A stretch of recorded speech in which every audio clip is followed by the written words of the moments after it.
All right, let's just get right into it. The date to remember is January 7th, 2026, because over the last week, something broke. The Canadian economy was forced to confess. And look, this wasn't a recession. This wasn't some market downturn. No. This was the moment the lie that we've all been living, was finally dragged out into the open. I mean, does this sound familiar? It should, because this is your life. This is the reality for millions of us. That soul-crushing feeling of firing your resume into a black hole, spending hours, literal hours writing the perfect cover letter, only to hear absolute silence. Let me be crystal clear. You weren't crazy. You weren't unqualified. You were being lied to. You were being ghosted by a system that was never real in the first place. So, what the hell happened? Well, people are calling it the Great Vanishing, because in the very first week of January, a huge piece of the online job market, it just, poof, deleted itself. And this wasn't some stock market crash, okay? This was a correction that was forced by the truth finally coming out. 40%. Just sit with that number for a second. That means 4 out of every 10 jobs you saw online, the ones you scrolled past, the ones you spent all night applying to, they were never real. That number, that's the size of the lie that's been holding up our entire economy. And that brings us to the villain of this story, the ghost job. And no, this isn't some lazy HR person forgetting to take a posting down. This is a deliberate, calculated strategy. Companies post these fake listings to scrape your resume to harvest your data. They do it to puff up their chests and look like they're growing for their investors. It's a way to keep you busy, to keep you hoping, while they never, ever intended to hire a single person. It's a scam, plain and simple. So you gotta ask, right? Why now? Why did this whole house of cards come tumbling down right at the start of the year? Well, it's because of this, Ontario's Bill 149, a brand new law that kicked in on January 1st. And it had one simple rule. Companies now had to admit if a job posting was for a real, actual opening, or if they were just building a talent pool. And when they were faced with telling the truth or paying crippling fines, well, they chose to hit delete on the evidence. Okay, and this is the part that should make your blood boil. Because for years, what have they been telling you? The problem was you, right? You needed more experience. Your resume wasn't good enough. The market is just so competitive right now. It was all a lie. It was gaslighting on a national scale. So the official story they sold us was, it's a competitive market. The brutal reality, it was a fake market. You thought you were competing against other qualified people for a great job. The truth is, you were competing against a ghost. Your real competition wasn't another person. It was a data harvesting algorithm. And look, we've got the receipts to prove it. This is the data from last year, from 2025, and it shows the lie in black and white. All year, job sites like Indeed were telling us the market was basically steady, but the government's own data, StatCan, showed it was actually falling by a massive 17%. You see that 15% gap between the two? That was the ghost market. That was the lie, with a percentage point attached. So who paid the price for this giant lie? You did. Of course you did. Just look at this gap.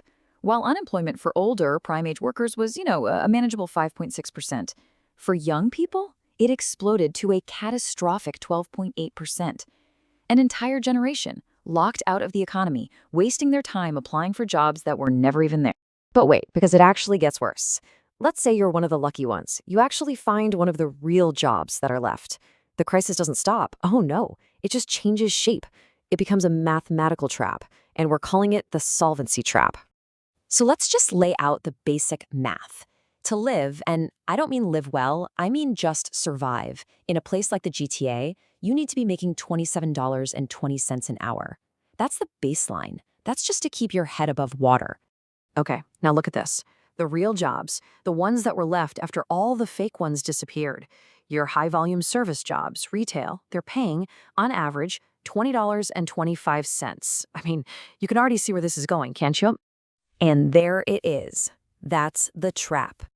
From the very first hour you clock in, you are not earning money. You are going into debt at a rate of nearly $7 an hour. This isn't a wage, it's a deficit. The math is rigged against you from the start. You're working a full-time job just to fall further and further behind. And where does that wage trap lead? Straight into the housing crisis. Surprise! Surprise! Eviction applications are up 31%. And why wouldn't they be? Landlords literally have a 44% financial incentive to kick you out and get someone in who can pay more.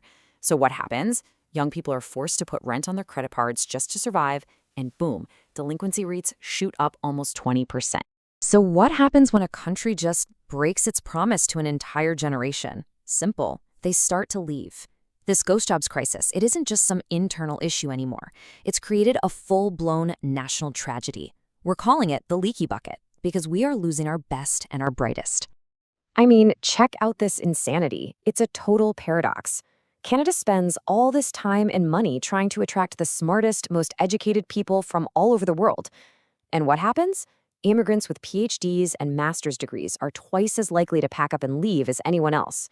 We import literal geniuses, offer them a market full of fake jobs and wages you can't live on, and then we have the nerve to act surprised when they go somewhere that actually values them.